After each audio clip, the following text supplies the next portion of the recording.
वेळापूर्वी आपल्या राज्याचे उपमुख्यमंत्री एकनाथ शिंदे साहेब यांना आम्ही भेटलो। आतापर्यंत जी काय माहिती आम्ही गोळा केलेली आहे ती पूर्ण माहिती त्यांना आम्ही दिली। त्याच्याच बरोबर त्यांच्याकडे सुद्धा खासदार मोठ्या प्रमाणात आहेत पार्लमेंटमध्ये अजितदादांसाठी, आणि हा जो तपास आहे तो योग्य दिशेने घेऊन जाण्यासाठी अधिवेशनामध्ये सुद्धा हा मुद्दा एक मराठी माणूस म्हणून आणि एक मराठी पार्टी म्हणून मांडण्यात यावा अशी विनंती केली। त्यांनी सकारात्मक उत्तर त्या गोष्टीसाठी तिथे दिलेलं आहे।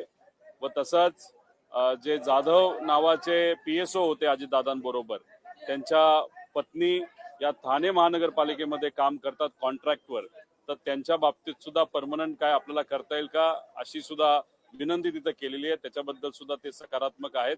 आणि मग नंतर सुनेत्रा काकी जे आपल्या राज्याच्या उपमुख्यमंत्री आहेत त्यांना सुद्धा भेटलो, त्यांनाही विनंती केली काय आतापर्यंत करतोय, काय माहिती गोळा केली आहे। त्याच्याच बरोबर पार्लमेंटमध्ये असणारे जे विविध पक्ष आहेत, खासदार आहेत, त्यांच्याशी सुद्धा जाऊन मी भेटणार आहे असं त्यांना तिथं सांगितलं। काही दिवसांपूर्वी CM साहेबांना भेटलो होतो, उद्धव ठाकरे साहेबांना तिथं मी भेटलो होतो, राज ठाकरे साहेबांना सुद्धा तिथं भेटलो, आणि काँग्रेसच्या प्रमुख नेते आणि या देशाचे विरोधी पक्ष नेता राहुल गांधीजी यांनाही पुढच्या काही दिवसांमध्ये दिल्लीत जाऊन भेटणार आहे। अरविंद केजरीवाल साहेबांना उद्या दुपारी 1 वाजता हा विषय काय, का महत्वाचा आहे याच्यासाठी सुद्धा आम्ही सर्वजण जाऊन तिथे भेटणार आहोत। त्यामुळे आमच्या लेवलला ज्या ज्या काही गोष्टी आहेत, आमच्याकडनं जो कुठला प्रयत्न त्या ठिकाणी केला गेला पाहिजे तो आम्ही सर्वजण करतोय। आणि दिल्लीत या सर्व नेत्यांना भेटत असताना सुप्रियाताईंची खूप मोलाची साथ व इतर सर्व खासदारांची मोलाची साथ आम्हा सगळ्यांना तिथे मिळते। त्यामुळे एकत्रित हा लढा पुढे जाऊन दादांना न्याय कसा मिळेल यासाठी आम्ही सर्वजण प्रयत्नशील आहोत। जेव्हा एकनाथ शिंदे मुख्यमंत्री होते तेव्हा हेच विमान ते वापरत होते, कुठली परवानगी त्यांना त्याबद्दलची माहिती होती का किंवा तुम्ही बोललात काय?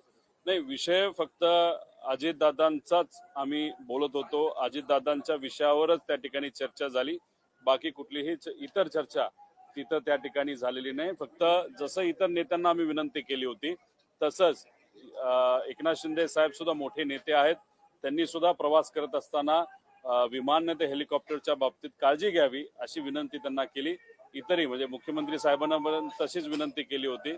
आणि याच्याही पुढे या आपल्या माध्यमातून इतरही सर्व नेते आणि मोठे व्यावसायिकांना विनंती करेल की आपण प्रवास करत असताना प्रवासात काळजी घ्यावी।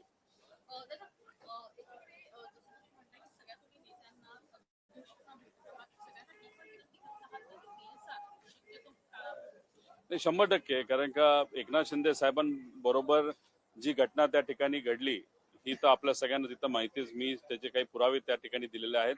त्याच्याच बरोबर दादांच्या बाबतीत सुद्धा घटना आपल्याला माहिती, 2023ला सुद्धा असंच VSRचं एक विमान पडलं होतं, आणि मग त्याच्यामध्ये कामचुकारपणा मोठ्या प्रमाणात होत असतो व तसंच त्यांच्यावर दबाव आणून VSRच्या माध्यमातून काही चुकीच्या गोष्टी केल्या जाऊ शकतात। हे आता सिद्ध अजून काय वेगळं करायचंय, त्यामुळे नेत्यांनी VSRली प्रवास करत असताना काळजी घ्यावी, नाहीतर VSRली प्रवासच करू नये अशी भावना माझ्यासारख्याची त्या ठिकाणी आहे। कारण का जे आमच्या परिवारामध्ये घडलं ते दुसऱ्या कोणाच्या परिवारामध्ये घडू नये असा प्रामाणिक इच्छा आमच्या सगळ्यांची आहे।